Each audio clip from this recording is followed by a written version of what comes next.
Hi guys, it's 101 Summer. Today's video I'm going to be talking about Zatana. Zatana is a DC character. I wanted to talk about her because I just finished reading her comic book series. Zatana. Zatana is a mystical mage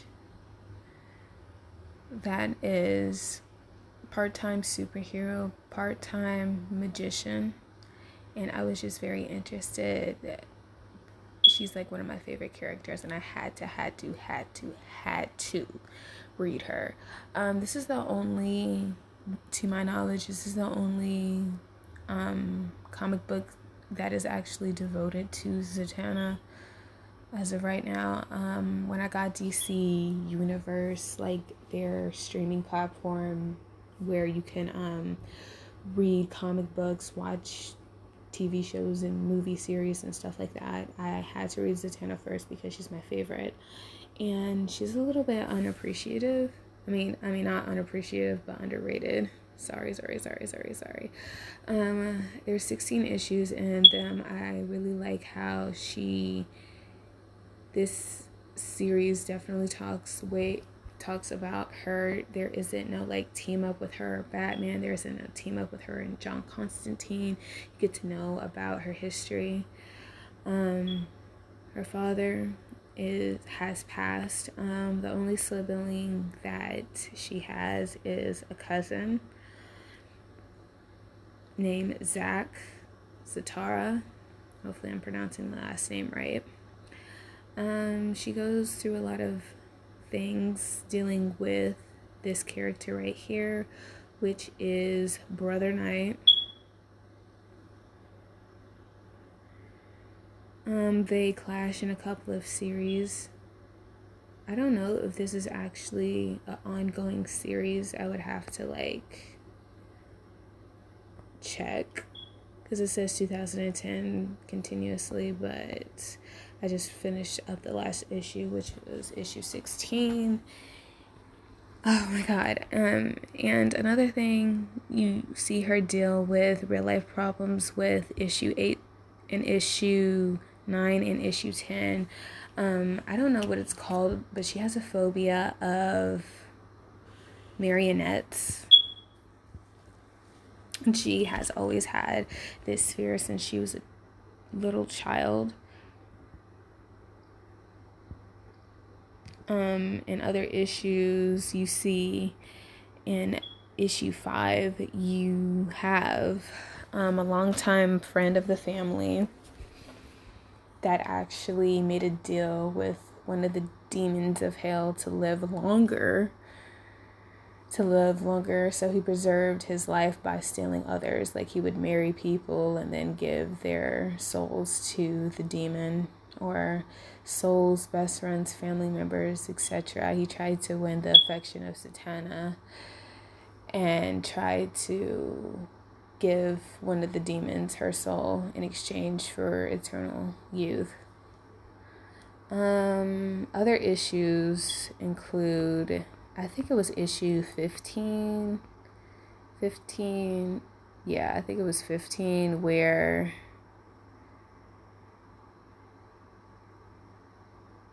that's not the one that I was looking for. There was an issue where her cousin Zachary, they were like teamed up. He's actually a magician too. He's not quite as successful as Zatana is, but he does make a living, and she was giving him a lot of grief because he doesn't, practice a lot. He's a little bit sloppy with the cues and stuff like that. And he went to a party and he got possessed by a succubus, and she had to end up saving him. I don't want to spoil too much of the series and things like that. She fights with, Brother Knight. She fights with demons. She fights with horrible people. She fights with what else? She fights with, it's on the tip of my tongue and I can't really think of it right now. People that hunt supernatural beings. And not only is she really good at magic, it shows like her full potential, meaning like the main use of her powers is speaking, but she actually does know martial arts, which is pretty cool thing to know. But yeah, I just wanted to come on here and tell you guys a good comic book series. I still haven't forgot about DC Bombshells. I still haven't forgotten about that. I'm still gonna get to it. I think like I'm gonna go a couple of issues because I think there's like 101 issues, and each issue deals with a different female superhero. So I'm gonna be on that after this. I kind of want to read Justice League Dark. I'm not even gonna lie. Hopefully Zatana will get more comic books just by herself, standalone comic books. I'm trying my best to heart all of these, like all of these, because like it's important to support female-based comic book. Because if we don't support them, how would they know that we love them and we live?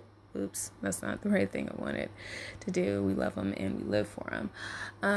The issue of, the streaming platform of DC Universe is like, I think it's like $8 a month, which isn't that bad. I thought it was going to be super crazy expensive, in my opinion. I thought it was going to be really expensive, but it's actually not. She fights with a marionette in one of the issues that I was talking about, and overcoming her fear. Not her fear / phobia. I think it's like the same thing. Don't quote me. But I think it's really great to see that. And having, issues with her family members. I think in one issue she actually had to fight the ghost of her father. Her father is no longer with us. She has to deal with issues with her cousin, which is a little bit younger than her. I think it's like maybe like a few years younger than her. And I think it's great that, when superheroes can relate to us having phobias, having family problems, and I think it's really great. Hopefully you guys check out this comic book series. That's all I wanted to say. Don't forget to like, comment, and subscribe. And as always, thank you for watching. Bye, guys.